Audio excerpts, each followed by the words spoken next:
La loi oblige les jeunes conducteurs à rouler en dessous de la limite légale de vitesse. Mais ce danger public fait tout le contraire.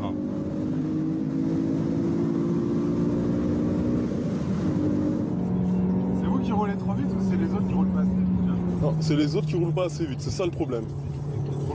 Et c'est la limitation de vitesse, c'est un problème aussi. À la 140 au milieu d'une route limitée à 70. Ça c'est mieux, 140 km/h. Ça serait bien. Là en fait, vous vous amusez en fait là. Ah oui, c'est comme un karting, c'est pareil. Un jeu complètement inconscient qui ce soir-là va presque tourner au drame. Alors qu'à l'entrée de ce tunnel, limité à 90, il roule à plus de 130 km/h. Fais gaffe, fais gaffe. À pleine vitesse, il a failli percuter l'arrière de cette voiture grise. Il trouve ça plutôt amusant. Tu l'as vu quand je t'ai dit fais gaffe, fais gaffe. Non, je crois que je m'aurais pas dit, je crois que je parlais de Mais le flic il m'avait, tu l'as pas vu arriver le truc, c'est sûr. Là, vous avez frôlé l'accident ou pas là? Ouais, on a frôlé l'accident. Mais, comme je suis un bon pilote, j'ai réussi à l'éviter. Ça vous a fait peur? Non, même pas. Son insouciance est glaçante. Il ne montre aucun signe d'empathie pour les occupants de la voiture grise, qui ont sûrement eu une grosse frayeur. Même son ami semble choqué. Mais tu t'en fous. Ouais. Tu t'en fous. Complètement, frère. Vas-y, Dom. Imagine, c'est un père de famille, oui, une maman, comme ça, maintenant elle est tremblante. Elle tremble. Cet incident est loin de calmer ses ardeurs. Il décide maintenant de tenter une pointe de vitesse. Son but, atteindre les 200 km/h. On va attendre 180 là. Qu'est-ce que vous ressentez? De l'adrénaline. Tout simplement. Tout simplement. Là on freine parce qu'il y a la circulation quand même devant. T'es à combien là, John? Je pense 190. Sur une portion limitée à 110. Fier de son coup, ce fou du volant a eu sa dose de sensations fortes pour la soirée. Il nous assure que malgré les risques énormes pour lui et pour les autres, il continuera à défier la mort au volant de son bolide. On peut descendre de chez soi et se faire renverser par un bus. Donc moi je profite avec ma voiture et le jour où il m'arrivera quelque chose, bah voilà. À l'image de John, la route, c'est le carrefour de tous les excès. Sur le bitume, on croise des chauffards en tout genre, comme ces motards accros à l'adrénaline. Des pirates urbains adeptes de rodéo sauvage qui défient les lois. Si elle est condée, on reste groupé. Je veux personne qui part, je sais pas quoi, faites pas les taper. Ouais, on est hors la loi, mais la passion prend le dessus. Sur les routes, les forces de l'ordre constatent près de 600 000 délits par an. Les délits de fuite augmentent chaque année. On en dénombre plus de 400 par jour en France. Écoute, on a un refus d'obtempérer, le mec il vient d'accrocher un véhicule, il se barre là. L'alcool au volant, c'est le deuxième délit le plus souvent constaté par les forces de l'ordre. Parce que là, du coup, vous êtes positif. Ça c'est con. Ouais, c'est embêtant. Pendant plusieurs semaines, nous avons suivi les gendarmes de Mulhouse dans leur lutte contre l'insécurité routière. Il est là-bas. Donc le permis, vous l'avez jamais eu, hein? Des comportements à risque qui parfois se terminent mal. Oh, sa mère! En 2018, 3503 personnes ont perdu la vie dans un accident de la circulation. Quand on a vu les photos de la scène et quand on a vu les photos des blessures, ils reviennent de loin. Et pour ceux qui survivent, les séquelles sont souvent lourdes à porter. Je suis en train de mourir, maman. Face à la violence routière, des citoyens ont décidé de s'engager, comme Chris, le motard justicier. Sa spécialité, arrêter les délinquants de la route, quitte à se livrer à de spectaculaires courses-poursuites en plein Paris. Vous sortez, sinon on vous défonce. T'as vu le mec? Tu l'as vu le mec? Dans la jungle de la circulation urbaine, les cyclistes sont en première ligne. Tu te casses! Tu peux pas justifier, t'es dans ma voie. Tu te casses. Alors certains d'entre eux ont décidé de partir en croisade contre les incivilités. On va se faire toute la rangée là. Vous écrivez quoi? On écrit piste cyclable. Hop. Piste cyclable, tu te dégages. Chauffards contre justiciers. Enquête sur la route de tous les excès.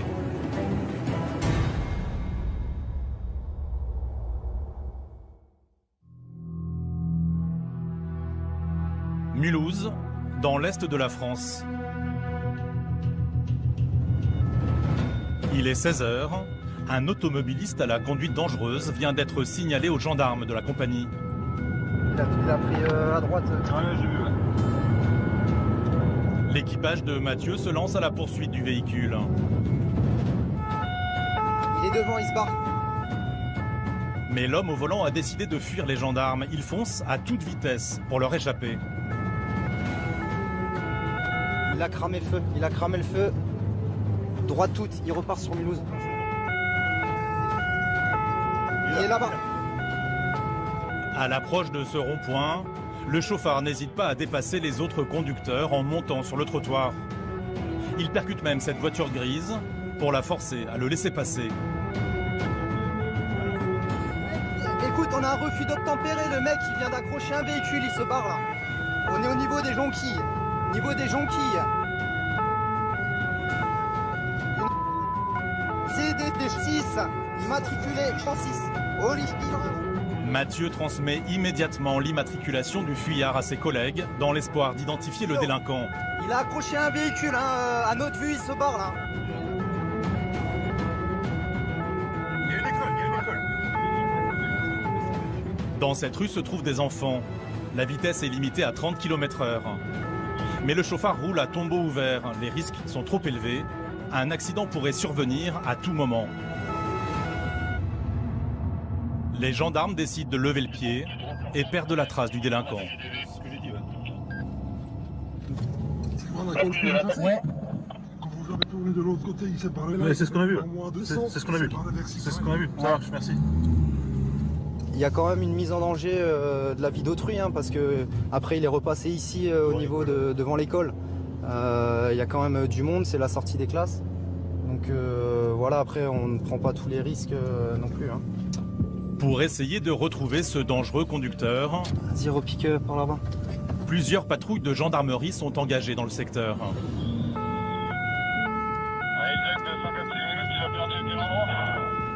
Écoute, on l'a perdu au niveau de Avenue d'Italie. Ouais, c'est bien pris, écoute, on va remonter vers Ixelles, mais il a collé moi. Ouais, c'est bien pris. Nous, écoute, on décroche, on largue.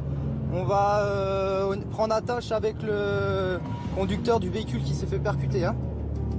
Pour Mathieu, l'urgence, c'est d'abord de savoir si dans sa fuite, le chauffard a fait des blessés. Le conducteur de la voiture grise percutée est encore sous le choc à l'arrivée des gendarmes. Oui, ça on vous a vu de toute façon. Et j'ai entendu la sirène, je crois que c'était l'ambulance, ou j'ai pas fait gaffe d'elle. Ouais. Je l'ai tenu au temps pour le mettre sur le côté, pour laisser passer. Le gars, il monte sur la piste cyclable et il m'accroche. D'accord, à quel niveau Là, à l'avant. À l'avant. Là, à l'avant. Il est monté sur le trottoir, il m'a accroché. Ouais. Il s'est arrêté, il y a eu un mouvement d'arrêt quand même, ou il a continué sa route Il s'est arrêté un moment, il y avait deux bagnoles devant, mais il est monté sur le trottoir complet, il a fallu le rentrer dedans. Il y avait combien d'occupants à son bord? Ça allait tellement vite. Ouais, je pense bien. Ouais. Le petit n'a rien? Non. C'est bon, il a rien? Ouais, il a pas peur, il a crié sur le coup quand ça... Non, mais c'est choquant, c'est choquant. Ouais, c'est la première fois que ça m'arrive. Mais bon, c'est comme ça. Ça va, vous avez eu peur pour votre petit, j'imagine? Ouais, c'est le petit le plus. Mais bon, j'ai plus de peur que de mal.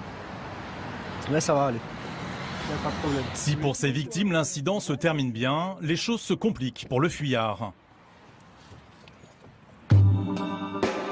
Grâce à l'immatriculation relevée par Mathieu, les gendarmes ont réussi à identifier le propriétaire du véhicule. Un père de famille dont l'adolescent a subtilisé les clés pour rouler sans permis de conduire. Un scénario qui explique cette folle course-poursuite dans les rues de Mulhouse. Mon camarade vient de m'informer que c'était bien le fils du propriétaire qui roulait avec le véhicule. Donc là, les parents vont le ramener à la brigade Pour le moment, on ne sait pas où est le véhicule, mais on va faire le point une fois arrivé à l'unité. En début de soirée, c'est le père de famille en personne qui vient livrer son fils aux gendarmes. Bonsoir, vous stationnez à côté du Scénic là-bas? Merci. Le jeune chauffard a 17 ans. Il a déjà été arrêté pour défaut de permis de conduire. On va y aller? D'accord. Il est immédiatement placé en garde à vue. Son comportement aurait pu très mal finir. Et effectivement, de rouler à plus de 100 dans une zone limitée à 30 où il y a un groupe scolaire avec une école maternelle, une école primaire, avec de la circulation et des véhicules stationnés et des personnes qui sont sur les trottoirs, voilà, c'est dangereux, c'est inconscient, c'est de l'inconscience pure. Par chance, il n'a fait que des dégâts matériels. On constate clairement le choc qui est plus impressionnant que ce qu'on pensait en fait. Le véhicule est marqué sur l'ensemble du côté gauche. Mais le cauchemar du père de l'adolescent n'est pas terminé. En plus de retrouver sa voiture sérieusement amochée, les gendarmes vont lui annoncer une très mauvaise nouvelle. Son véhicule va être saisi. Mais monsieur, vous n'avez pas le choix de trouver les clés. Oui, mais lui saisi. Pourquoi? C'est le véhicule qui a servi à commettre l'infraction, il est saisi. Comment ça, il est saisi? Ils m'ont fait travailler avec. Bah alors demain, on prendra une décision avec le parquet, mais jusqu'à ce soir, parce que demain on voit clair, le véhicule est saisi. D'accord, il bouge plus. La voiture, comme dit, elle est assurée, elle a un contrat. Mais c'est pas le souci, monsieur, elle est en règle sur moi, d'accord? C'est qu'elle est en règle. Voilà. Et là, dans le cadre de la procédure, pour l'instant, c'est l'objet de l'infraction, elle est saisie. Donc je vous demanderai de me remettre les clés, la carte grise, s'il vous plaît. À contre-cœur, le père de famille s'exécute. Ce soir, il repartira à pied. Vous avez la carte grise aussi du véhicule? Oui, du tout. Là, il a pris, de ce qu'il nous a dit, il a pris les clés voilà, en cachette de son père, quoi. Sachant que c'est le véhicule que son père prend tous les jours pour aller au travail. Donc c'est embêtant. C'est embêtant. Mais à un moment donné, bah, voilà, il faut sévir également aussi de notre côté, quoi. Depuis 2017, la loi condamne plus sévèrement les refus d'obtempérer. Surtout en cas de mise en danger de la vie d'autrui, comme lors de cette course-poursuite. Le jeune chauffard encourt 75 000 € d'amende et 5 ans d'emprisonnement maximum.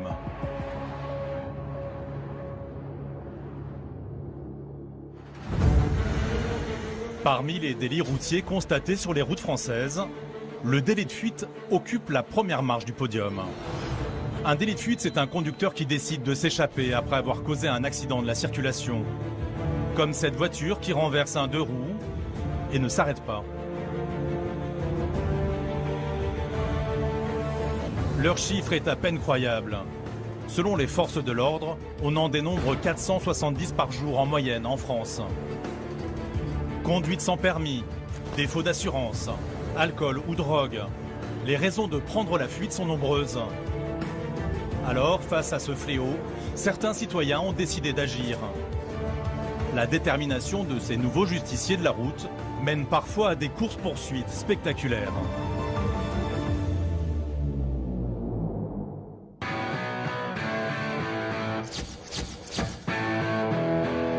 Chris, restaurateur de profession, est l'un de ces justiciers d'un nouveau genre.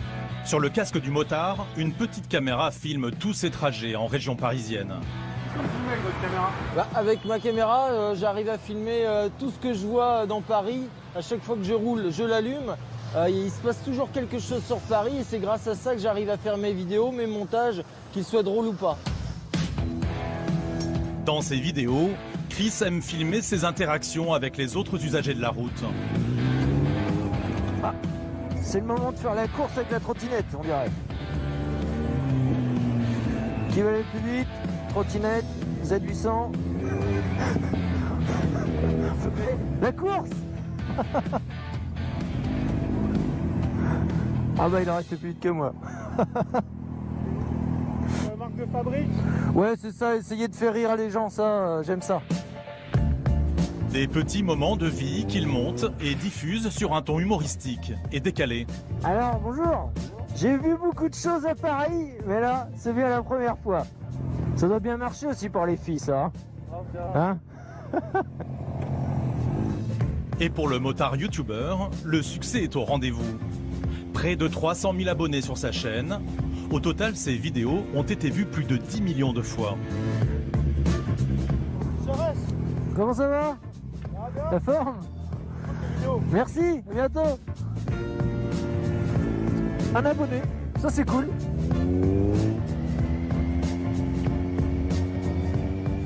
Ça vous arrive souvent qu'on me reconnaisse dans la rue comme ça? De temps en temps, c'est surtout la moto qu'on reconnaît. Parfois j'ai aussi mon sweat Chris Serres, donc là oui, on me reconnaît beaucoup. C'est flatteur. Un petit peu. Si Chris est si populaire, c'est surtout parce qu'il s'est taillé une réputation de justicier à moto. Comme ce soir-là, il y a quelques mois, alors qu'il est en train de rouler avec des amis en région parisienne. Donc moi j'organise quelques soirées avec des amis motards. Donc là on passait par le bois de Boulogne et là on voit un scooter qui fonce directement dans une voiture qui a coupé la priorité. En lui coupant la route brutalement, cette voiture blanche ne laisse aucune chance au scooter. Un choc frontal impressionnant à plus de 50 km/h. C'est violent parce qu'on entend un bruit assourdissant et quand c'est comme ça, on tourne direct la tête et on voit le scooteriste voler et on le voit tout de suite à terre et on sait qu'un scooter contre une voiture à cette vitesse, c'est tout de suite grave. Ah, shit. Et je vois que déjà que la voiture est partie, donc là, on peut pas laisser ça impuni, donc nous, on repart tout de suite à sa poursuite. Chris et ses amis motards décident de prendre en chasse le conducteur en plein délit de fuite. Pour l'arrêter, ils n'hésitent pas à mettre leur propre sécurité en jeu. Chris roule à plus de 160 km/h en plein bois de Boulogne. La loi est de son côté. Tout citoyen a le droit d'appréhender l'auteur d'un crime ou d'un délit flagrant. Après une minute, j'arrive de nouveau à sa hauteur et c'est là qu'avec les amis, on essaye de l'arrêter. Paniqué ou déterminé à fuir ses responsabilités, le fuyard aussi prend tous les risques pour échapper aux motards lancés à ses trousses.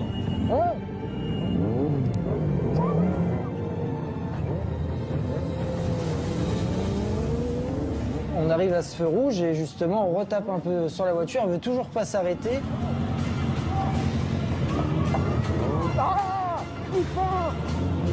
Et bizarrement, 30 secondes après, sûrement parce que le conducteur a peur de toutes ces motos, s'arrête justement à cet endroit.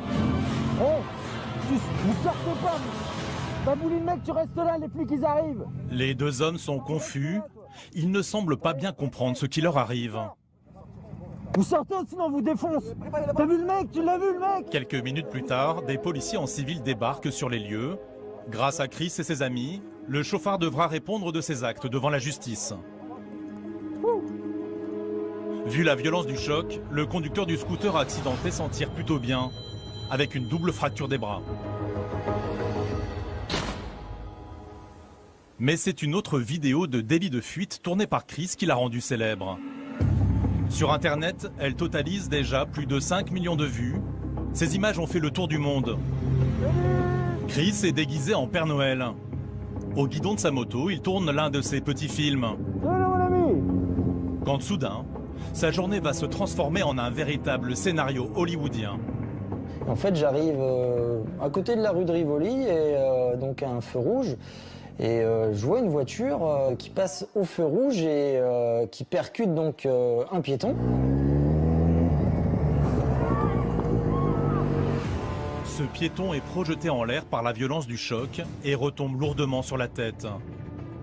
La voiture ne ralentit même pas et commence à s'enfuir, mais Chris ne l'entend pas de cette oreille. Donc moi, ce que je fais, ni une ni deux, je m'interpose devant cette voiture pour qu'elle s'arrête. Et là, quand je commence à descendre de ma moto pour aller la voir, elle s'en va. Ah, fais chier! Entre le chauffard et le Père Noël justicier s'engage alors une incroyable course-poursuite dans les rues de la capitale. Désolé le feu rouge, désolé. Dans le trafic de la rue de Rivoli, la voiture force le passage. Une dangereuse fuite en avant.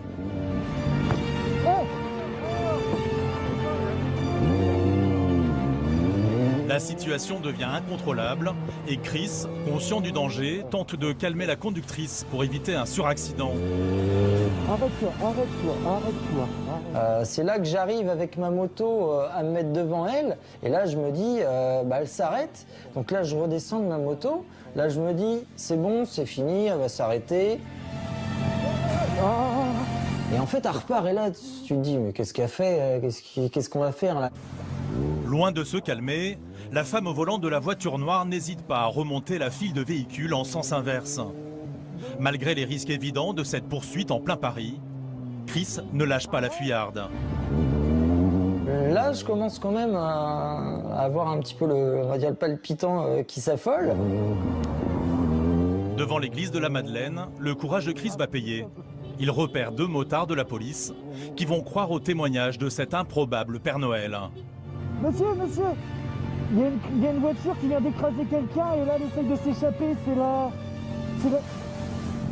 c'est une Clio. Mais la conductrice s'est comme évaporée au milieu du trafic. Non. À ce moment-là, j'ai vraiment peur qu'elle ait pris un sens interdit et qu'elle ait pris une autre route. Là. Immédiatement, les 2 policiers s'élancent à sa poursuite. Oh là. Quelques dizaines de mètres plus loin, la voiture folle est enfin bloquée par le trafic. Les policiers ne prennent aucun risque. Ils braquent la jeune conductrice et l'obligent à sortir de sa voiture. Là, on est en plein jour, on est dans Paris.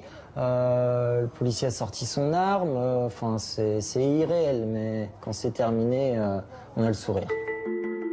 Mise hors d'état de nuire, la conductrice sera placée en garde à vue et finalement hospitalisée dans un établissement psychiatrique. Malgré ce choc incroyable, la victime s'en sort bien, avec quelques points de suture à la tête et une fracture de la mâchoire. Ce monsieur a été très reconnaissant, il voulait même me faire un cadeau. Moi, j'ai refusé tout de suite parce que le vrai cadeau dans cette histoire, c'est de l'avoir rencontré. Je pense quand il vous arrive ce genre de scène, quand vous revoyez la victime après, c'est ça tout le mérite qu'on peut avoir en fait. Chris, le justicier motorisé, continue d'arpenter les rues de la capitale chaque semaine. Les chauffards n'ont qu'à bien se tenir. Si certains motards n'hésitent pas à prendre de gros risques au service de leurs prochains, d'autres recherchent le danger pour le plaisir. Les rodéos sauvages, c'est le nouveau fléau qui touche des centaines de quartiers en France. Le plus souvent, ce sont des jeunes à 2 ou 4 roues qui jouent au chat et à la souris avec les forces de l'ordre. D'après le ministère de l'Intérieur, en 2017, on dénombrait 40 rodéos sauvages par jour, en moyenne. Un phénomène en augmentation de 20%. Alors, en 2018, une nouvelle loi est venue pénaliser les rodéos. C'est aujourd'hui un délit qui peut coûter très cher. Comme sur cette vidéo issue d'Internet, les individus arrêtés lors d'un rodéo par des policiers encourent désormais 1 an de prison, 15 000 € d'amende et la confiscation de leur véhicule.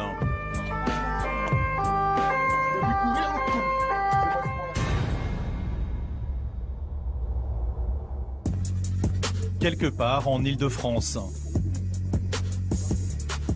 Exceptionnellement, nous avons pu filmer cette cinquantaine d'amateurs d'une discipline que la nouvelle loi a rendue illégale. Ils se sont donné rendez-vous dans cette impasse discrète d'une zone commerciale. Nous, ce qu'on aime, c'est la sécurité, qu'il n'y ait pas de voiture, qu'on ne dérange pas les gens. On n'est pas là pour ça, pour déranger le voisinage, etc. Donc le mieux, ce qu'on fait, c'est qu'on s'éloigne et on vient en zone industrielle où il n'y a pas trop de riverains.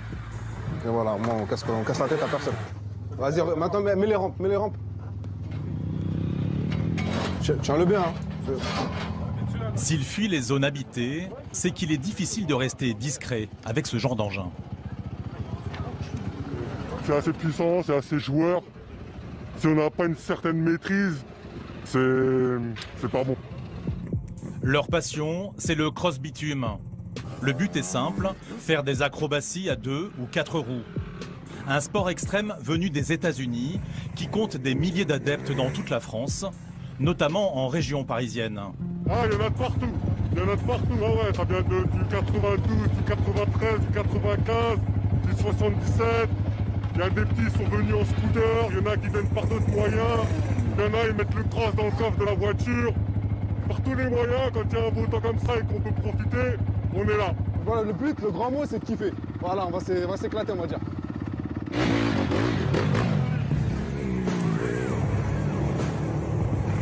Tous ces accros aux frissons mécaniques se regroupent sous une même bannière. Ils appellent ça la bike life. Les meilleurs bikers sont ceux qui maîtrisent parfaitement les figures imposées de la discipline. Mais leurs prouesses vont rapidement prendre fin. Après une trentaine de minutes, les gendarmes sifflent la fin de la récréation. La nouvelle loi interdit formellement ce genre de rassemblement sur la voie publique, même si la zone est déserte. Ouais. Ils arrivent pour ranger les compètes. Ouais, tu vois.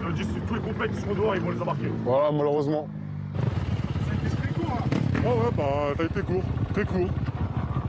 Alors qu'on fait rien de mal, voilà, il n'y a personne, il n'y a pas de circulation, il n'y a pas de voiture. Il n'y a que des passionnés. Il n'y a que des mecs, regarde, ils sont tous équipés. Là, son casque, j'ai mon casque, ils ont tous leur casque. Voilà.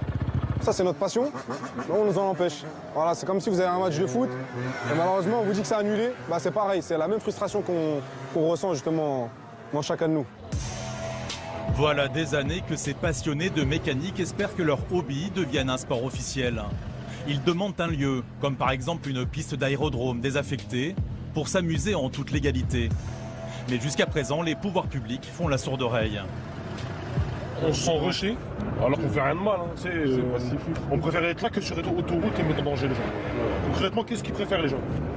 Ça ou sinon on va sur autoroute, si on peut pas être là, on va sur autoroute. Mais là ça va être pire. Il va y avoir un accident, il va y avoir des morts, etc. Bon gré mal gré, ces cross-bitumeurs obtempèrent et quittent la zone commerciale sous le regard des gendarmes intraitables. Il faut dire que la discipline traîne une réputation sulfureuse. Quelques jours plus tard, deux inconditionnels du genre nous ont donné rendez-vous en banlieue parisienne.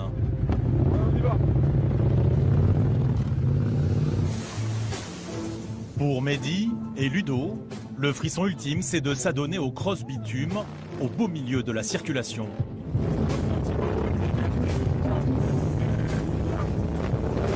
Une pratique illégale et dangereuse. La moindre erreur pourrait provoquer un accident.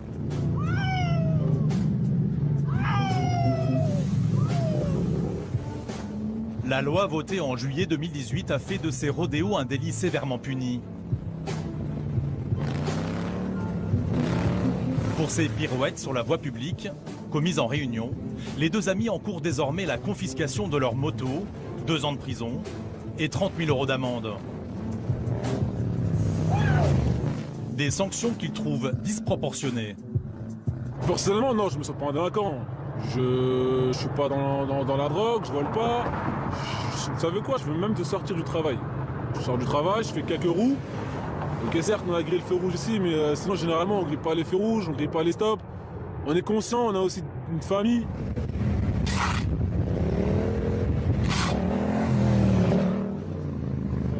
Et la police derrière qui arrive, on les voit. Donc voilà, on va bouger avant qu'ils nous attrapent. Hein. Allez, à tout à l'heure. Pour ces deux chauffards, les réjouissances s'arrêtent là pour le moment. Mais leur journée est loin d'être terminée. À la nuit tombée, nous sommes invités à assister à ce qui se fait de plus extrême et dangereux en matière de rodéo urbain. Les journalistes y sont rarement les bienvenus. Il est 22 h ce samedi soir en proche banlieue parisienne. Des dizaines de deux-roues puissants convergent vers ce lieu tenu secret jusqu'au dernier moment. Le rendez-vous a été fixé aux seuls initiés via les réseaux sociaux. Une quarantaine d'hommes âgés de 18 à 35 ans sont réunis ce soir par leur passion commune. La bike life, c'est un état d'esprit. Et tu vois, c'est des gens qu'on n'est pas forcément tous ensemble, on n'est pas du même milieu, on n'a pas le même âge, pas la même culture. Mais tout ce qu'on aime, c'est tout ce qui est en moteur, tout ce qui se lève.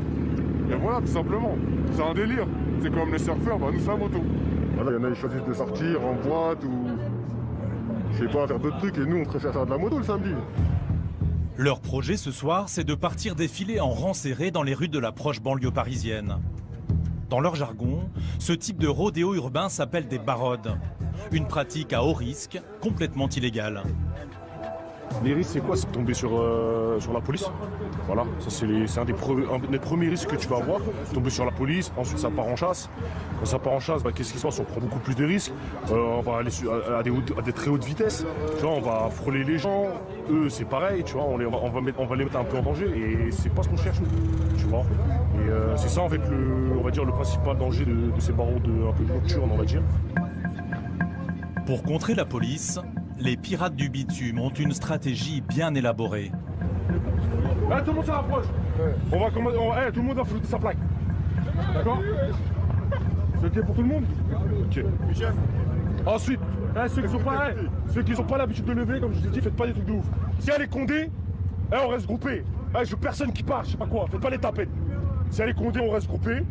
Ceux qui lèvent pas, vous les bloquez. Comme ça, on laisse partir les gens. Quitte à arrêter le trafic, y a pas de souci. Ok? Il n'y aura pas de risque. Les plaques, elles sont floutées, tout ça, c'est bon? Faites pas n'importe quoi. Hein. S'il vous plaît, les gars, en mode sécurité. Voilà, je veux pas qu'il y en a un, il se retrouve, il est tombé, ou je sais pas quoi. Ok? Bonne chance. Plaques masquées, cagoulées et casquées, la meute s'élance à la conquête de l'ouest parisien.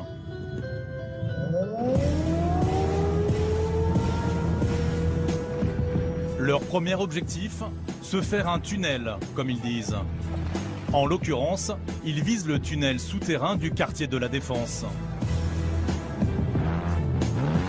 Pour y parvenir, ils traversent tout l'ouest parisien, sous l'œil étonné des automobilistes. Mais leur but, c'est d'abord s'amuser et se faire remarquer. Ils enchaînent les figures, plus spectaculaires et dangereuses les unes que les autres.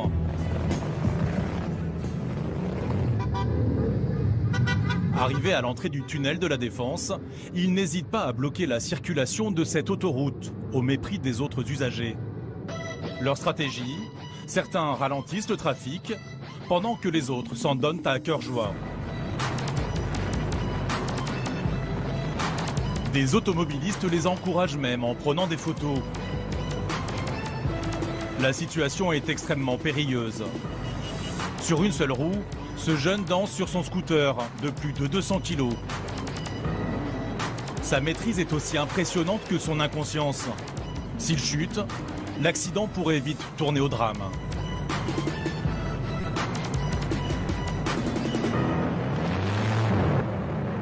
Leur rodéo urbain dure maintenant depuis plus d'1 heure.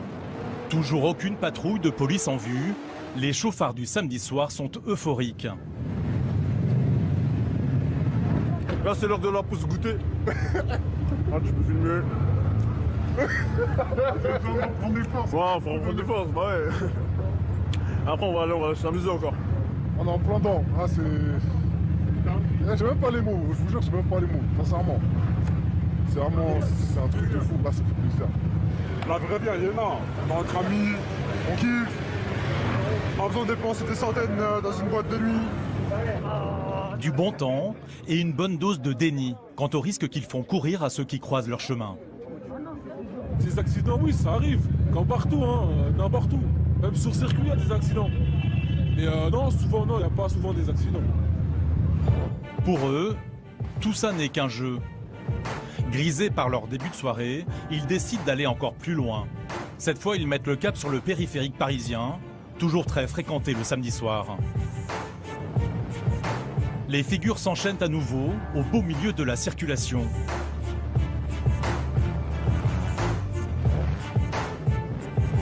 Mais ces casse-coups imposent cette fois une difficulté supplémentaire. Ils s'amusent à s'échanger ce plot et à réaliser leurs acrobaties sans le lâcher.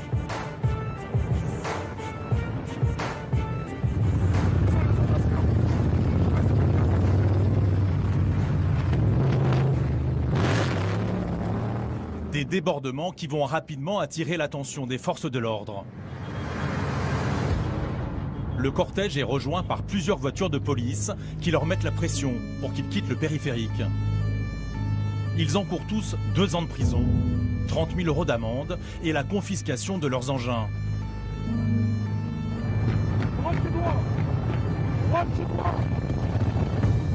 Le groupe met en œuvre sa stratégie. Les véhicules les plus lents partent en premier.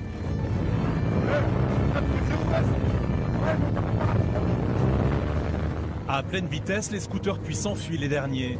Ils remontent les files de voitures à plus de 150 km/h et s'évanouissent dans la banlieue parisienne.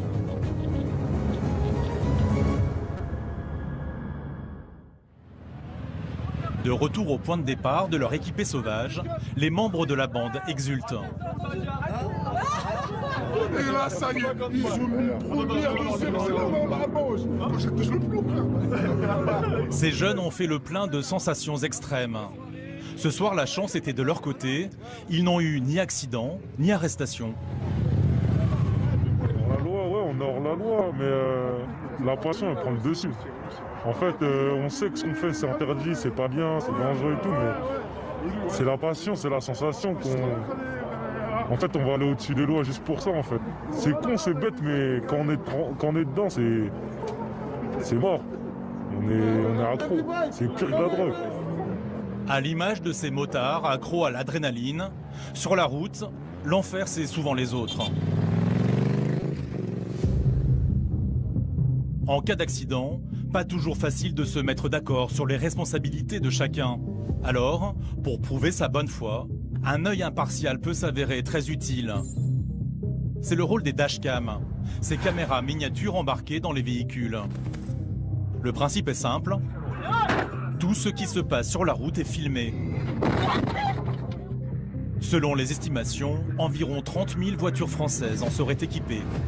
Oh putain de merde!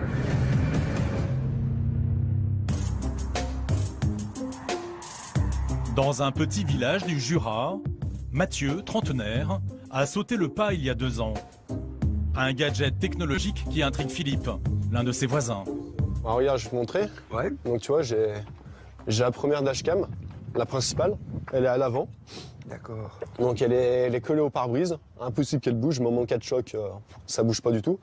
Et après, j'en ai une autre à l'arrière. Le fonctionnement est simple. Dès que Mathieu allume le contact, les 2 caméras filment en continu jusqu'à l'extinction du moteur. Ce concentré de technologie lui a coûté près de 500 €, mais le jeune homme est convaincu de son utilité. Après, imagine, t'as un accident, tu finis dans le coma, tu te rappelles pas de ce qui t'est arrivé. T'as vraiment 0 souvenir. Et bah là, tu te dis, t'as la caméra, elle a tout filmé, tu te dis, ah bah tiens, regarde, il y a ce véhicule qui m'a percuté, ou ah bah non, j'ai fait le con, je roulais trop vite et puis je me suis foutu au tas tout seul. Au moins, comme ça, t'as pas de doute. T'as un trou de mémoire parce que t'as eu un gros choc ou n'importe quoi. Mathieu passe beaucoup de temps sur la route. Chaque mois, il traverse la France en voiture pour venir voir sa famille. Là, je parcours environ 25-30 000 km par an. Comme conducteur, je pense que j'ai une conduite raisonnable, je conduis normalement. Je fais tout pour respecter les limitations de vitesse, le code de la route en général. Malgré une conduite très prudente, Mathieu a déjà subi plusieurs accidents. J'ai eu 3 accidents. 3 accidents dont rien de bien grave et j'ai jamais été fautif. Des accidents non responsables qui l'ont poussé à s'équiper de sa petite caméra, au cas où. Un choix qui s'est finalement révélé utile. Un jour d'août 2017, il roule tranquillement sur cette route, près de chez ses parents. Je rentrais de Bourg-en-Bresse, c'est une ville juste à côté, où j'ai fait mes courses. J'étais dans ce sens-là, sur cette route. Je roulais à vitesse normale. À l'époque, on pouvait rouler à 90, donc j'étais à 90. Et là, juste au virage d'après, il y a la voiture qui s'est déportée sur mon côté et qui m'a percuté. Exactement, juste là. Et moi, j'ai fini dans le fossé, juste là à droite. Et voilà ce que la petite caméra de Mathieu enregistre ce jour-là.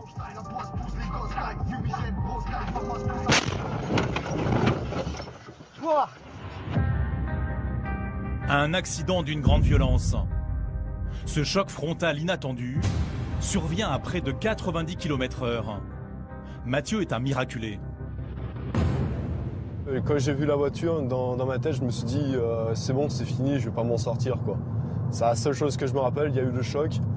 Les airbags ont pété, j'ai repris mes esprits, j'ai gueulé un petit peu et puis je me suis dit c'est bon, ça va, je suis entier, je peux sortir de la voiture.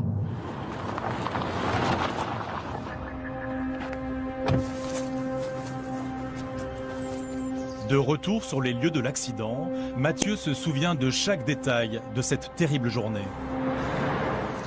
Donc là, juste après le choc, la voiture qui m'a percuté, elle a dû terminer quelque part là, juste en face, contre les rochers.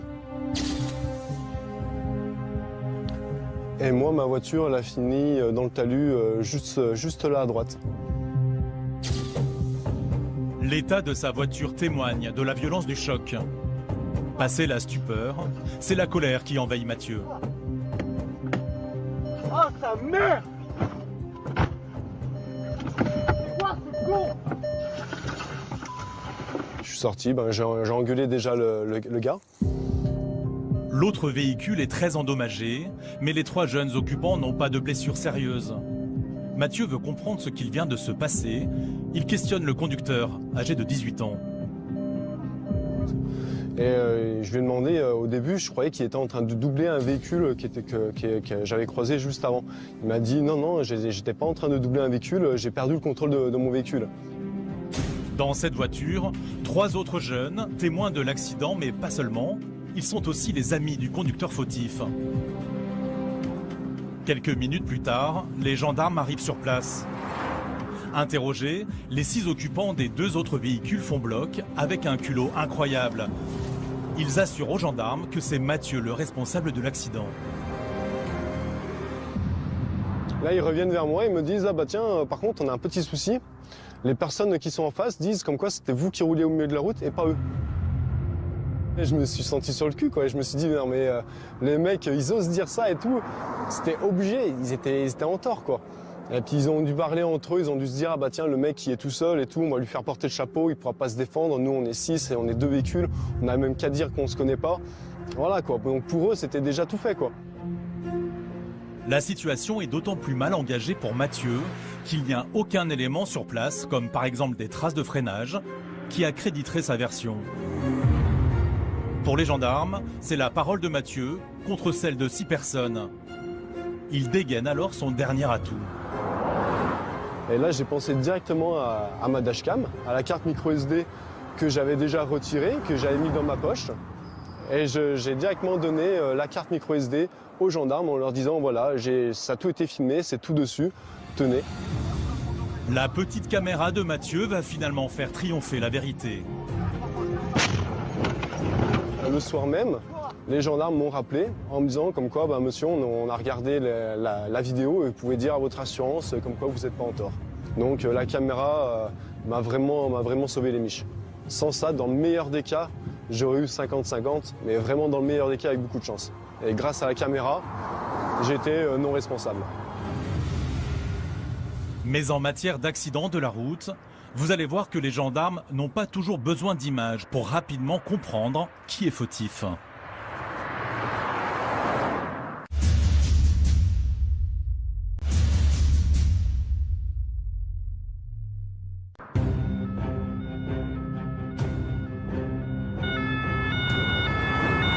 Il est minuit, nous retrouvons les gendarmes de Mulhouse.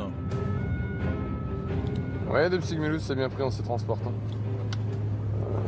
Là, on part sur un accident, donc une voiture contre un bus, avec la particularité que l'accident serait produit au niveau d'une bretelle d'accès à l'autoroute. C'est la nuit que les accrochages sont les plus violents. 45% des accidents mortels ont lieu après le coucher du soleil. Et des petits Mulhouse arrivés sur les dunes.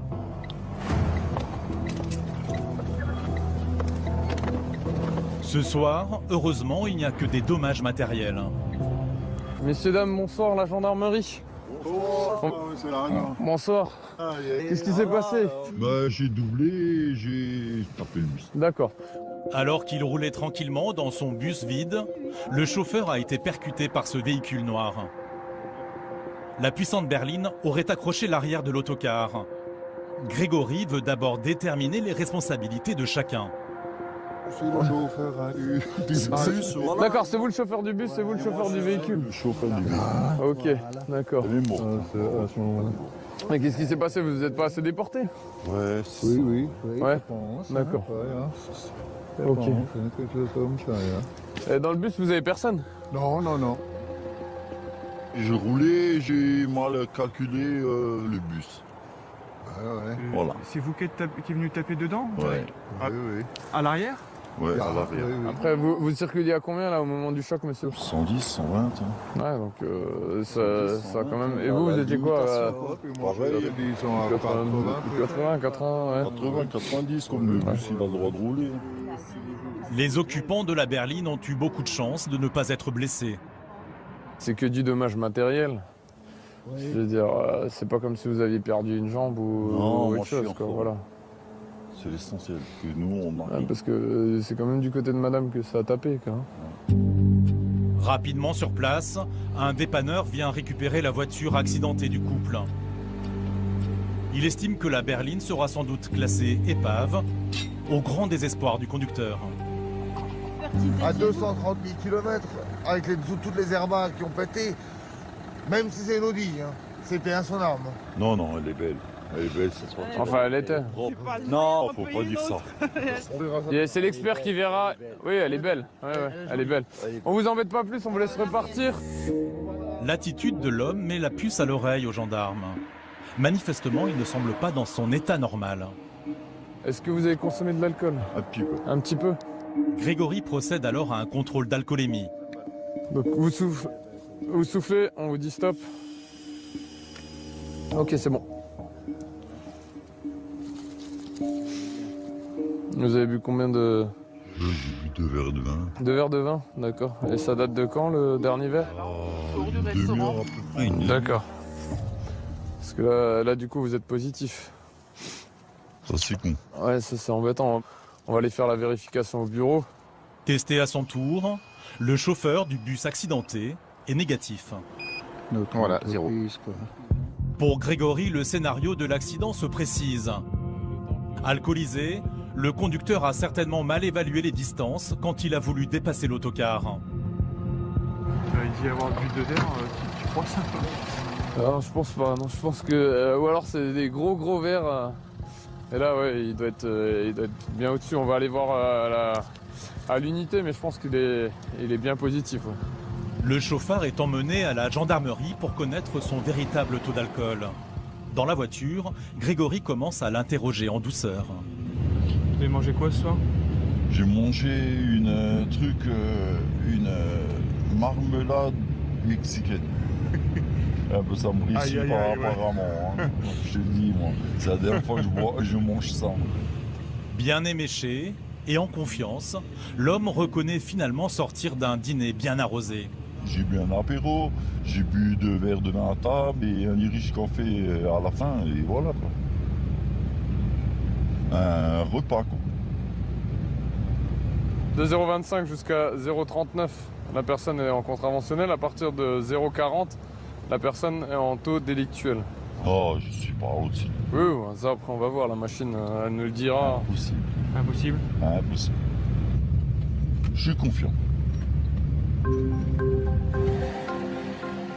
Le chauffeur est optimiste. Minimiser son état est une attitude récurrente chez les conducteurs alcoolisés. Vous venez ici, monsieur, s'il vous plaît? L'homme va maintenant devoir souffler dans l'éthylomètre des gendarmes pour connaître son alcoolémie précise. S'il vous plaît. Allez-y, encore, videz bien les poumons. C'est bon. Merci. Ils se trompent jamais, sauf. Ah, ils se trompent jamais, non.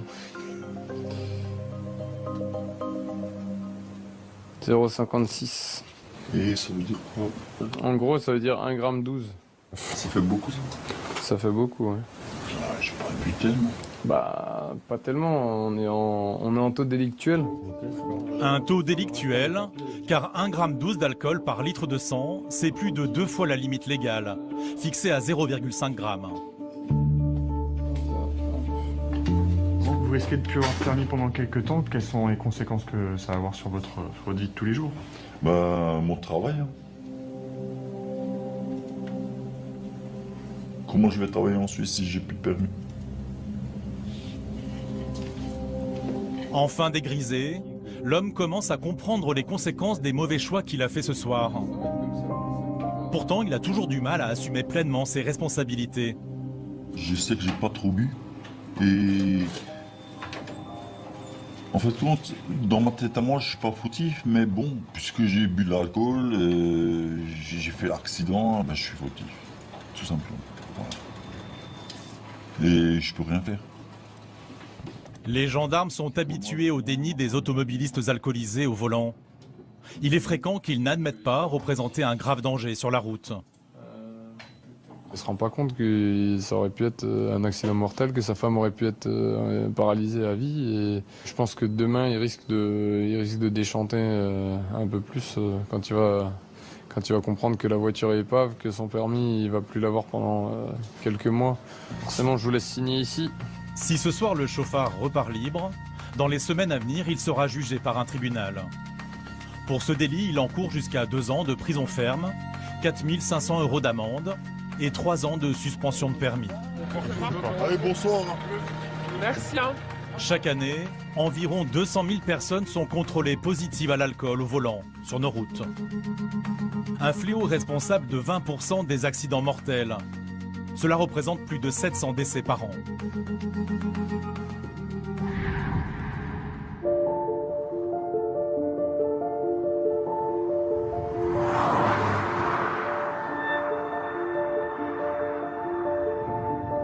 Sarah a 20 ans. Elle est accompagnée de sa maman.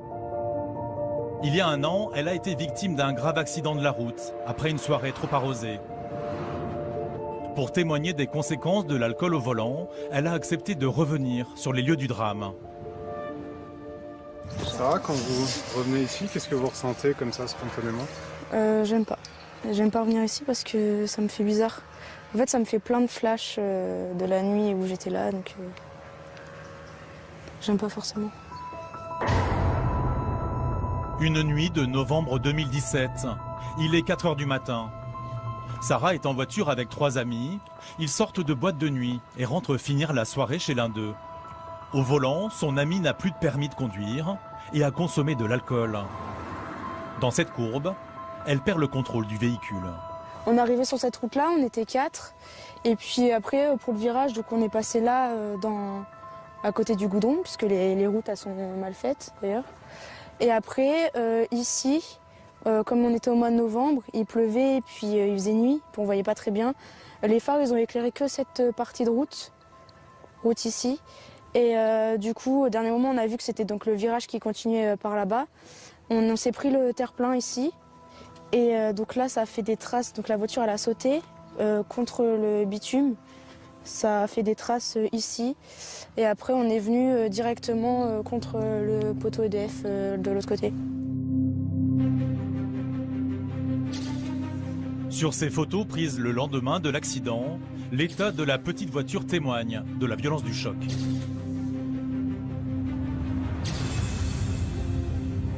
Je me dis, ils sont tous vivants.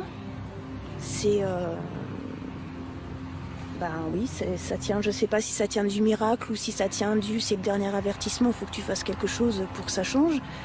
Mais en tout cas, ils sont tous les 4 en vie, ils marchent tous les 4, ils ont tous les 4 leurs facultés. Et, enfin, quand on a vu les photos de la scène et quand on a vu les photos des blessures, ils reviennent de loin. Côte fêlée, vertèbres fracturées, Sarah, assise à l'avant, est gravement blessée. À l'époque, c'est sa meilleure amie qui est au volant, malgré la suspension de son permis pour conduite en état d'ivresse. Cette nuit-là, elle roule avec plus d'1 gramme d'alcool dans le sang. On va pas se plaindre par rapport à toutes les familles qui perdent les leurs, mais ça me met en colère. Franchement, ça me met en colère. Que là, ça me fait plein de flashs et c'est dur, donc je voudrais pas, j'ai pas envie de finir. 1 an après les faits, Sarah est encore victime d'un lourd traumatisme psychologique. On lui a diagnostiqué un syndrome post-traumatique. Concrètement, elle fait des cauchemars, des crises de pleurs et de panique. Mais le pire, ce sont les flashs de l'accident qui hantent sa mémoire. Je me sentais partir et d'un coup j'entendais ça, et du coup ça me ramenait et après je repartais. T'avais les côtes de cassé, t'avais tout ça. T'empêchais de respirer. J'étais en train de mourir, maman. C'est horrible. Maintenant le plus long ça va être de te reconstruire.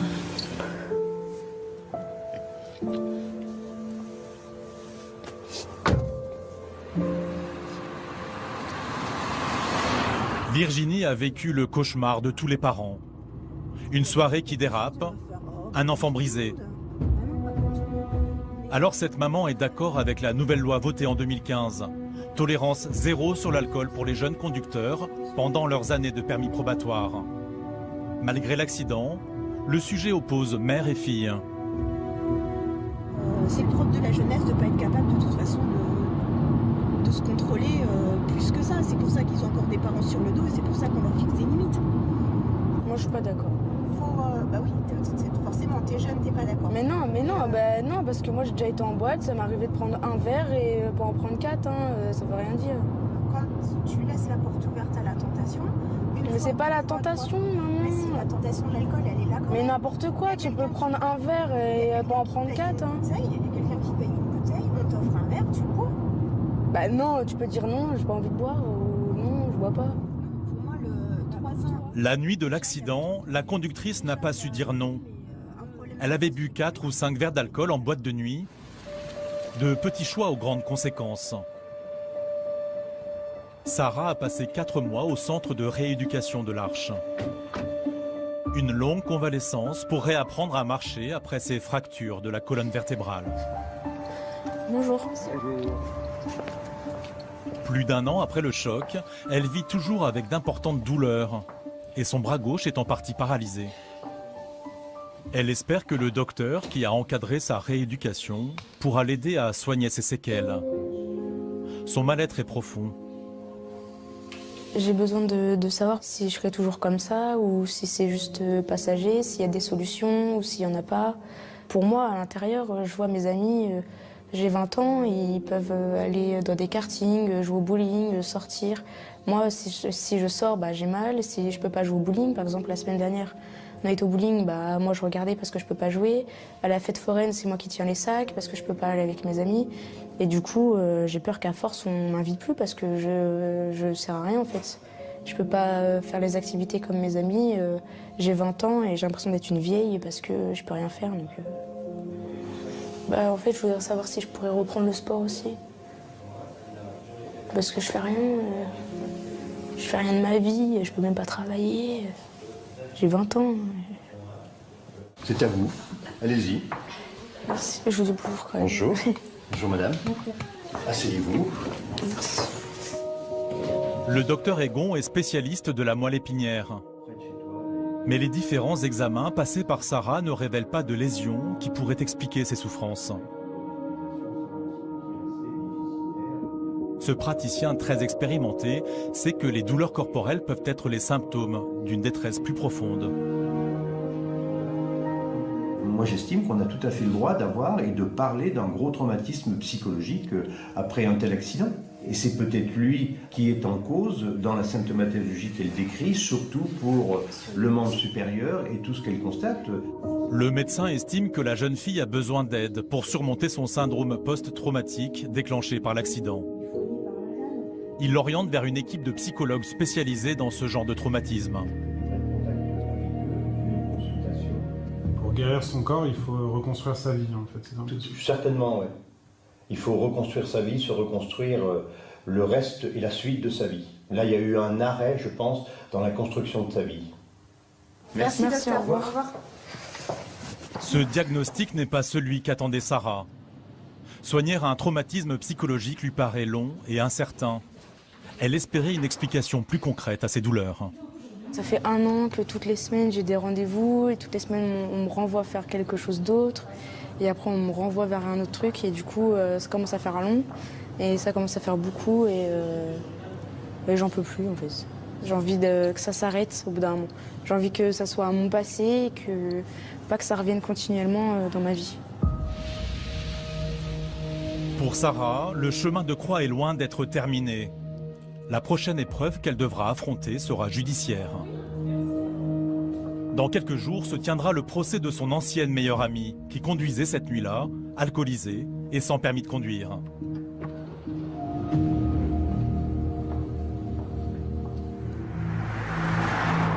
En 2017, près de 113 000 personnes ont été interpellées pour défaut de permis, un chiffre qui augmente chaque année. Alors, les usagers de la route qui conduisent sans le précieux sésame sont désormais dans le collimateur des forces de l'ordre.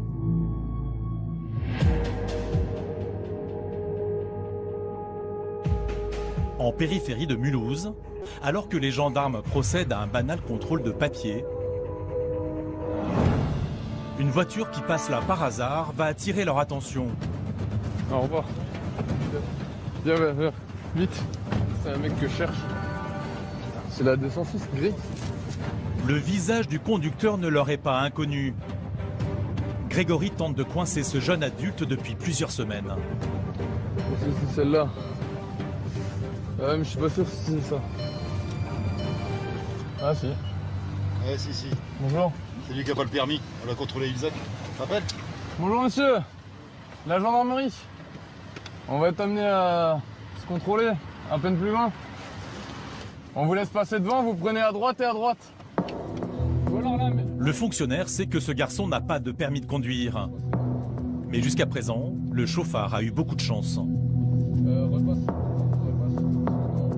Une longue histoire, on l'a déjà contrôlé à 2 reprises. Et donc c'est un monsieur qui visiblement roule sans le permis. Alors à chaque fois que je l'ai contrôlé, il était à la raide. Et il me disait qu'il roulait pas, et donc là aujourd'hui il est pris sur le fait en train de rouler, donc on va procéder à son contrôle. Et puis, Un détail de la voiture a trahi le jeune homme. vous coupez le moteur s'il vous plaît? Sa calandre rouge a attiré l'œil du gendarme lors du contrôle en bord de route. C'est vrai qu'avec son véhicule et la calandre rouge à l'avant, c'était facilement identifiable tôt ou tard.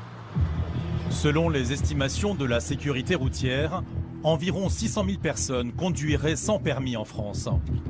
Les gens pensent toujours qu'ils ne se feront pas attraper.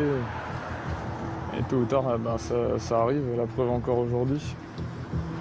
Donc le permis, vous l'avez jamais eu hein? En fait, si, j'avais passé le permis, mais j'ai jamais reçu la carte rose. En fait, faut s'inscrire sur un truc pour Strasbourg, là.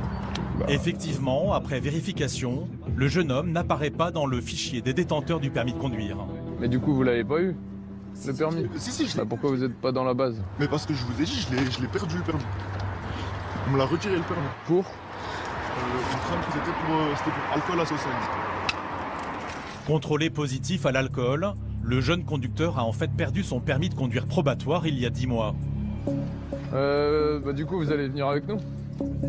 Rouler sans permis, c'est rouler sans assurance. Jusqu'au jour où on a quelque chose de plus grave que le contrôle des gendarmes, c'est un accident où on va tuer quelqu'un, on va briser une famille, on va briser des vies. Donc clairement, il n'y a pas de tolérance par rapport à ça.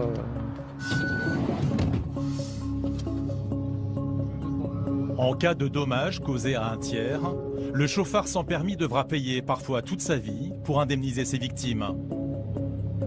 Des risques énormes pris par ce garçon pour un motif dérisoire. Donc là, vous alliez où, monsieur? Je rentrais chez moi. Vous rentrez chez vous? Et vous veniez d'où? Je venais du McDo. Du McDo? Ouais, je suis allé manger une glace et je me suis pris un coca. Enfin là, pour aller au McDo, c'était peut-être pas la nécessité, quoi. Non? Mais en fait, j'avais quand même faim, j'étais chez moi tranquille, je venais de me réveiller en fait. Arrivé à la brigade, le jeune adulte est rapidement soumis à un test de dépistage du cannabis. Prenez place, je vais faire ça. Le dépistage il dure 10 minutes. Avec un prélèvement sur la langue qu'on va vous laisser faire.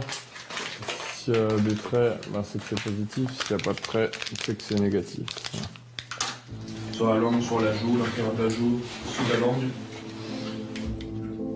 Le délinquant semble nerveux, ce qui n'échappe pas aux gendarmes. Du coup, vous avez rien consommé ou été en contact? Non, hier à 13h30, j'ai fumé un joint, j'espère qu'il y aura rien. Finalement, il s'en tire bien. Là, il est négatif, d'accord. Il n'y a aucune barre rouge qui est apparue. Donc tant mieux pour vous, parce que sinon c'est des procédures classiques. Attention quand même. Moi en général, j'évite, franchement, je fume vraiment rarement, surtout le week-end. Ouais, il faut même arrêter tout court, quoi. J'ai l'impression que ça vous touche pas plus que ça, ou je me trompe? Bah quand même, ça m'embête. Hein. Moi j'ai pas le choix, j'ai besoin d'une voiture. Moi, il faut que j'aille travailler, j'ai besoin de sous, il faut que je travaille. Bien sûr que ça m'embête. Parce que son dépistage est négatif et qu'il n'est pas récidiviste, la nouvelle loi sur les défauts de permis s'applique au chauffard. Il évite le tribunal, mais devra payer une amende salée. L'amende forfaitaire, elle est à 800 €, d'accord?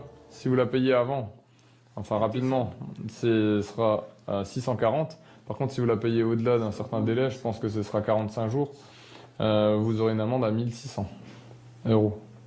1600 ouais. Au bout de 45 jours? Au-delà des 45 jours. C'est une sacrée somme, 800 €. Dans le cas de logistique, le plus d'importe quand on arrive vers la rentrée de classe. On s'en sort bien quand même. L'année dernière, en France, environ 250 personnes ont été tuées dans des accidents impliquant un conducteur sans permis de conduire.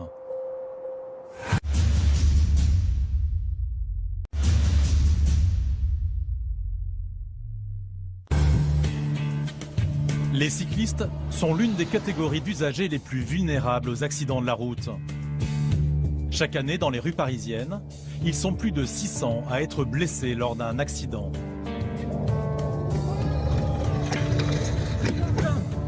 Alors la riposte des adeptes de la bicyclette s'organise.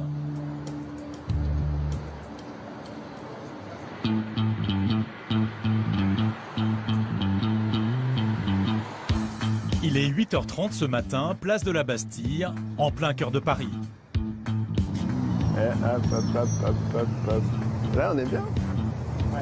Bonjour. Alexis dirige l'association Mobilité à bicyclette. Ce matin, il organise une action pédagogique pour le respect des aménagements dédiés aux cyclistes. Alors le rôle de ces panneaux, c'est d'indiquer si le sas vélo a été respecté ou pas. Ça, c'est des cyclistes contents, ça, c'est des cyclistes pas contents. Il n'y a pas besoin de faire un dessin pour comprendre. Non. Le but de ces militants, interpeller les conducteurs de véhicules motorisés pour qu'ils respectent les sas vélos. Voilà, c'est bien, stop, monsieur. Cet espace devant certains feux rouges est en théorie exclusivement réservé aux cyclistes, pour qu'ils se positionnent en sécurité avant que le feu ne repasse au vert. Mais manifestement, entre la théorie et la pratique... Lui, clairement, il s'est arrêté à 3 mètres devant. Vous voyez, vous avez une longueur de voiture devant la ligne d'arrêt du sas. Et donc, clairement, on est dans le sas. Et vous voyez, si un vélo voulait passer, là, il ne peut plus. Les conducteurs de 2 roues motorisés semblent être les moins réceptifs au message des militants, avec souvent une bonne excuse pour se dédouaner. Vous avez l'habitude de respecter les sas vélos ou pas à Paris? Pas pour Paris. Non, justement pour avoir sécurité par rapport aux voitures. Certains motards sont même clairement agacés par les revendications des cyclistes et le font savoir.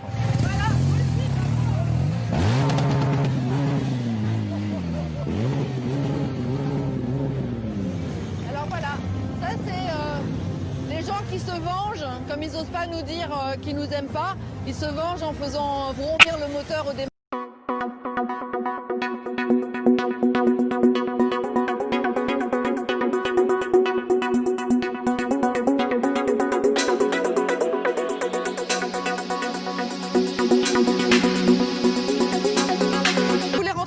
Vélo, c'est possible, mais il faut avoir un vélo. Ouais, super. Ah ben voilà, là j'ai que des champions à cette phase de feu, c'est génial. Vous avez loupé le feu, vous avez grillé un feu là. Alors normalement c'est 135 € et 4 points. Ouais, c'est ça. Mais là aujourd'hui non, parce qu'on n'est pas de la police. Par contre, donc il faut vous arrêter ici, vous. C'est dur de cohabiter avec les vélos à Paris ou pas? Un petit peu. Non. S'il vous plaît, merci. Les gens n'aiment pas être pris la main dans le pot de confiture. Ils n'aiment pas. Et justement, un petit incident vient illustrer le malaise qui règne dans les rues parisiennes. Oh là là, vous avez tout raté, c'est pas possible d'être là. Oui, je sors. C'est pas bien, on est Attention, c'est roche. Libérez le passage, attention. À l'image de ce militant campé devant cette moto, le climat entre les différents usagers est actuellement plutôt tendu.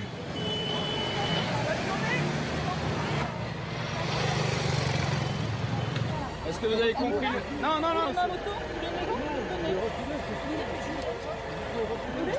Non, attendez, monsieur. Est-ce que vous avez juste compris le message qu'on veut faire passer? Ah, mais c'est parfait. Vous voulez qu'il ne soit pas sur votre passage? Sur les sas vélo, ouais, c'est tout. Mais C'est sinon... social que je vois beaucoup de vélos qui vont pas dans les passages vélos. Tout à fait, mais tout à fait, ils ont le droit de rouler sur la route, hein, vous savez. Oui, je me vois, c'est pour ça qu'on leur fait des prises dans ce cas pour les supprimer.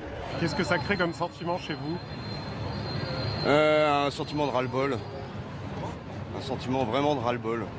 Parce que nous, on libère de la place sur la chaussée en roulant à vélo et en faisant cet acte-là tous les jours. Et il y a des cons qui en ont rien à foutre. Et on fait des aménagements pour nous, pour libérer et fluidifier la circulation, mais eux, ils nous bloquent. Tous les jours. Depuis 2015, la mairie de Paris a lancé un vaste plan vélo pour favoriser ce moyen de transport doux et non polluant. Au total, 150 millions d'euros investis pour développer les infrastructures cyclistes. Une petite révolution dans le partage du bitume parisien. Les pistes cyclables fleurissent dans la capitale, mais certains automobilistes leur reprochent d'engorger la circulation. Dans les rues, la question est sensible et vire parfois à la guerre de territoire. Arrêtez à droite, merci. Pour Léo, 22 ans, livreur à vélo depuis 4 ans, la circulation parisienne est une jungle où tous les coups sont permis et dont les cyclistes seraient les premières victimes. Bah là, tu te retrouves clairement dans le cas typique d'un gars qui bloque la piste cyclable plus une partie de la route. Et du coup, on est obligé de se déporter complètement pour pouvoir circuler correctement. Enfin, pour pouvoir... C'est bien, c'est un cas rare. Non mais regarde, c'est un cas rare film. Voilà. C'est pas un cas rare. C'est vraiment, on est en présence H24 de ça. C'est rien parce que le chauffeur va dire ouais mais tu contournes. Sauf que quand on contourne 20 fois, 30 fois, 50 fois par jour, ça devient très compliqué quoi. Et c'est vraiment une mise en danger perpétuelle, permanente. Lassé du mépris quotidien dont il s'estime victime, Léo est devenu un militant zélé de la cause cycliste. Moi j'ai commencé à militer sur cette cause-là parce qu'on avait vraiment un ras-le-bol et les personnes ne nous entendent pas quand on leur passe à côté, quand on leur fait excusez-moi machin, il y a un désintérêt. Il faut des fois à certains moments être plus virulent. Être plus virulent, pour Léo, c'est décider d'agir. Au printemps 2018, il s'équipe d'une caméra et poste des vidéos sur les réseaux sociaux où il dénonce les incivilités qu'il subit. Oh oh allô, on peut pas par la droite, c'est une piste cyclable. Allô. Un engagement militant qui, dans le climat actuel, peut vite mal tourner. Comme ce jour de juin 2018. Le jeune homme roule tranquillement sur une piste cyclable du 8e arrondissement quand il se retrouve face à un vélo talonné par 2 scooters qui n'ont rien à faire là. Non, c'est à vous de partir. Barrez-vous. La situation va rapidement déraper. Je suis dans ma piste en fait. Ah non, j'ai pas justifié, je travaille pour moi. Ah, tu veux qu'on se bagarre, je sais pas. T'as envie de ça? Pendant l'altercation, plusieurs scooters en infraction n'hésitent pas, même, à emprunter le trottoir. Le conducteur du scooter bleu semble, lui, bien décidé à en découdre. Il s'approche de Léo, menaçant. Pardon? Cache-toi, Pardon? Cache-toi, Pardon? Tu veux pas me laisser passer? Arrache ta gueule! Arrache ta gueule! Barre-toi! Arrache ta gueule! Barre-toi! Vas-y, prends ton vélo, prends ton vélo! Le scooteriste s'en prend physiquement au jeune homme et le dégage manu militari de la piste cyclable. Mais Léo ne se laisse pas impressionner. Tout est filmé, j'ai ta plaque. J'ai ta plaque et tout est filmé. Mais j'en ai rien à foutre, t'appelles comme tu veux. Ah, t'es dans ma voie. Tu te casses. Tu te casses. Tu peux pas justicier, t'es dans ma voie. Tu te casses. Non, t'as moi, et alors? Tous les jours, t'es sur la route avec ton vélo. On te dit quelque chose, non? Bah ouais. Sur la route avec ton Bah vélo. ouais, c'est ma voix aussi. On te dit quelque chose? Bah ouais, parce que c'est ma voix. Casse-toi. Casse-toi quoi? Mais bah attends, casse-toi. L'auteur de cette brutale agression verbale crache même sur Léo avant de repartir. Allez, va te faire voir, ciao. Allez, ciao. Sale ambiance sur le bitume parisien. Ciao. Face à ce climat délétère, Léo et deux de ses amis ont décidé d'unir leurs efforts. Salut. Ça roule? Salut mec. Ces deux hommes sont âgés d'une trentaine d'années et souhaitent rester anonymes. 50 € et Observation Cycliste, leur pseudo, publient le même genre de vidéos sur les réseaux sociaux. Et on se bat pas non plus. C'est bon là un peu. Comme on dit, une image vaut 1000 mots. Et une caméra, c'est 25 images secondes, donc ça fait beaucoup de mots. Pour la première fois, ces justiciers à bicyclette ont décidé de se regrouper pour une après-midi de guérilla contre les incivilités faites aux cyclistes. On le sent très souvent dans la circulation, quand on a une altercation, tout seul, on se sent vite très seul, les automobilistes prennent fait et cause entre eux. Et là, on va être à plusieurs aujourd'hui. Donc là, on va pouvoir voir ce que ça donne quand, effectivement, on peut faire masse. L'improbable commando se met en route. Place de la Madeleine, un automobiliste garé sur une piste cyclable va rapidement en faire les frais.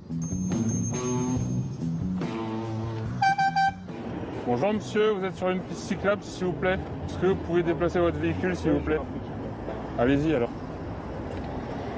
Vous restez là, monsieur? Je pars, j'ai pas rien à aller, je pars. Bah allez-y. Bah on va attendre avec vous, sinon vous pouvez y aller. Vous êtes qui en fait? On est des cyclistes qui cherchent à rouler sur une piste cyclable. Et vous êtes qui? On s'en fiche en fait, et ça ne vient pas dans le débat, on n'a rien à faire. Vous avez le droit de vous mettre là monsieur, à la place de votre cigarette. Vous voulez que je vous la ramasse ou pas la cigarette? Que celui je peux la ramasser, puis vous la rendre aussi dans la voiture par exemple. Ce conducteur, un peu surpris par cette leçon de civisme inattendue, obtempère et préfère quitter les lieux. Et ben voilà. La troupe de choc reprend sa route et tombe cette fois sur ses scooters arrêtés dans un sas vélo. Tout va bien sur le sas vélo? C'est 4 points, 4 points. Ouais, et ouais. Faites gaffe, ça va tomber bientôt. Hein. Et ça, combien d'euros d'amende? 135. 135. Ça fait juste 20 ans que ça existe en plus. Alors je sais pas, peut-être au siècle dernier vous avez passé votre permis. Hein. C'est pas une idéologie, monsieur. Idéologie de rien à foutre et de je suis tout seul sur la route, c'est pas d'idéologie. C'est le code de la route et j'ai du mal avec ça. Arrivés sur les grands boulevards, les vengeurs masqués vont maintenant s'attaquer à une autre problématique parisienne, le stationnement des deux roues. Voilà, à cause des scooters garés, les voitures nous frôlent. Tu vois, il y a toute la rangée ici qui est sur une piste cyclable. Parce que c'est censé être un parking moto dans le sens parallèle à la route. Et là, les motos se retrouvent perpendiculaires, du coup on en met plus. Mais par contre, on empiète sur la piste cyclable. Et le principe, c'est que là, toute la piste cyclable est occupée. On va se faire toute la rangée là. Vous écrivez quoi? On écrit piste cyclable. Des actes à la limite de la légalité, mais pas franchement hors la loi. Leur tag s'efface avec un peu d'eau. Certains ont même droit à un autocollant géant, très explicite. Comme ça, il n'est pas là, quand il rentrera et qu'on trouvera peut-être pourquoi il a un petit message. De son côté, Observation Cycliste expérimente une nouvelle arme. Il utilise un collier de serrage pour bloquer cette poignée de frein. Ça c'est vache. Oh putain, énorme. T'as vu la rangée de scouts qu'on a? C'est 45 secondes sur site et on dégage. Fiers de leur coup, les trois comparses se moquent même de leur victime du jour. Faut penser à nettoyer le pare-brise, hein. Les justiciers à vélo décident alors de passer à la vitesse supérieure. Ils s'improvisent agents de la circulation. Vous n'êtes pas un vélo, si vous voulez prendre les pistes, vous prenez un vélo, monsieur. Oui. Mais les esprits commencent à s'échauffer. Et là, vous bloquez derrière, allez hop, dégage. Voilà. 50 € va même taper dans le scooter de ce contrevenant. Hop, piste cyclable, tu dégages. En plein après-midi, au milieu du trafic dense des grands boulevards, la pression monte. Les échanges se font plus durs. Vas-y, passe. Vous n'êtes pas un vélo, monsieur, vous n'avez rien à faire sur la piste. Si vous voulez prendre la piste, vous prenez un vélo. Faites comme le mec juste avant et le mec juste derrière. Vous n'avez rien à faire sur la piste. Je suis pas sur la piste, monsieur, faut changer. Enfin avant, prenez-nous pour des cons aussi, hein. Juste avant, c'était quoi? C'est pour les cyclistes, la piste, monsieur. Vous allez être poli. Ah, je vais pas être poli. Vous allez surtout rouler ailleurs que sur les pistes cyclables. C'est pas vous qui donnez des ordres, monsieur. Quand on est en temps, on ferme sa gueule. C'est la base. Un peu plus loin, la rencontre avec ce scooteriste va prendre un mauvais tour. Vous roulez sur une piste cyclable et vous demandez qu'on vous respecte. Allez-y. C'est pas moi le problème, c'est pas moi la question. Hop, hop, hop, hop, hop, hop, hop, hop, hop, hop, hop, hop. Ouais, monsieur. Ouais. Ça va pas, non? Ah, oui, ça va? Ça va pas, non? Oh putain. Allez. Oh putain, ça va chier. Ignorant les feux rouges, 50 € s'élance à la poursuite du conducteur excédé. Arrivé à sa hauteur, il lui décoche même un coup de pied dans la carrosserie. Et il ne va pas en rester là. Rejoint par ses deux acolytes, il rattrape à nouveau l'infortuné conducteur. Ah non, il est là, c'est lui.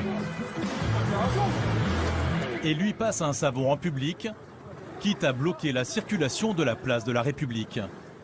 Vous êtes en tort et vous osez la ramener en plus. C'est le procès là? C'est pas le procès. Baissez d'un ton quand vous roulez sur un endroit où vous n'avez pas le droit de rouler. Baissez d'un ton, ok? Baissez d'un ton. Et là, vous êtes rentré dans mon vélo. Vous avez fait un geste très violent, monsieur vous avez juste arrêté, vous a dit vous êtes dans une piste cyclable, vous avez fait une leçon, mais... Non, c'est vous qui voulez absolument avancer. L'altercation se poursuit plusieurs minutes sous l'œil incrédule des autres conducteurs. Ah bah oui, sas vélo. Alors là, monsieur, pour votre gouverne, vous êtes sur un sas vélo. Après les pointillés, 135 €, 4 points. Encore un petit problème de respect des cyclistes. Hein?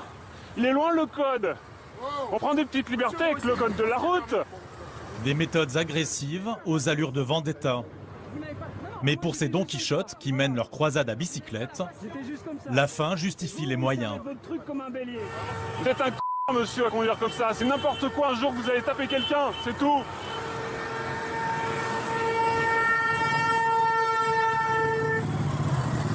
Là, je considère qu'en fait, il a franchi une limite. Moi, j'étais poli, vouvoiement, et je ne touchais pas à son véhicule. À partir du moment où il me rentre dedans, où il risque de péter mon vélo, je considère que là, tous mes coups sont permis.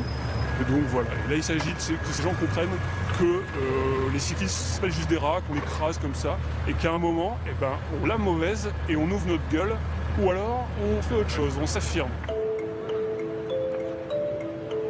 À 200 km de là, en Eure-et-Loire, Sarah a frôlé la mort à cause d'une conductrice alcoolisée et sans permis de conduire, il y a 1 an.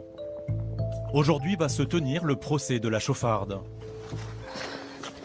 Bah, je suis stressée et j'ai peur quand même. Vous avez peur de quoi? Bah, je sais pas comment ça va se passer et de revoir un peu tout le monde, d'être tous les 4 dans la même pièce. Ça fait 1 an qu'on s'est pas revus, du coup ça va être compliqué, je pense. La conductrice était sa meilleure amie. Mais Sarah a dû porter plainte contre elle afin d'être indemnisée par les assurances. Une amitié brisée qui l'affecte profondément.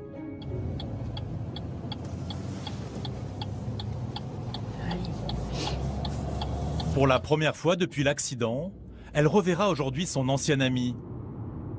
Un moment difficile que sa mère juge indispensable pour enfin pouvoir tourner la page. Là, c'est important. Faut que ça sorte pour tout le monde. Je pense pour tout le monde. Autant ceux qui étaient dans l'accident que les familles autour, parce qu'il n'y a pas que les gens qui sont impliqués dans un accident, il y a aussi les familles autour. Un accident, ça détruit une personne, mais ça détruit une famille, ça détruit beaucoup de monde. L'audience va se tenir devant le tribunal correctionnel de Chartres. La conductrice, âgée de 20 ans, est là, entourée des siens, et semble plutôt détendue. Elle s'est tirée de cet accident avec seulement quelques blessures légères. L'ambiance est glaciale, elle n'accorde pas un regard à Sarah, soutenue par son avocat. Vous avez quel rapport avec elle là actuellement? On se parle pas. Vous parlez pas? Vous parlez pas de l'accident? J'ai entendu dire par des amis proches qu'on a en commun que qu'elle disait que j'essayais de la mettre clairement dans la merde et que je faisais tout pour qu'elle tombe alors que bah non. Ce qui m'angoisse le plus, c'est revoir mon ami du coup, parce que à cause de ça on était vraiment très très proches et à cause de ça bah, on est plus du tout amis. Là on fait comme si on se connaissait pas, comme si on s'était jamais vu et je pense que bah c'est ça qui me fait le plus de mal. Et voilà.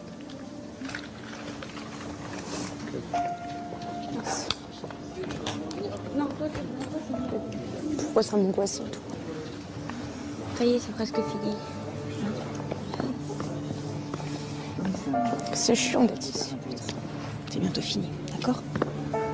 Pour tourner enfin la page, l'avocat de Sarah estime que l'audience a un rôle crucial. L'enjeu, c'est d'avant tout d'avoir le sentiment d'être écouté, entendu en qualité de victime. Et donc psychologiquement de ressortir de là en se disant « je suis la victime, il y a une responsable à tout cela et ce n'est pas moi ». Et c'est là que le processus de reconstruction, souvent on parle de deuil, va pouvoir commencer. Pour l'accusé, la peine encourue est lourde. Conduite sans permis et récidive de conduite en état d'ivresse sont des circonstances aggravantes. Elle risque jusqu'à 7 ans de prison et 100 000 € d'amende.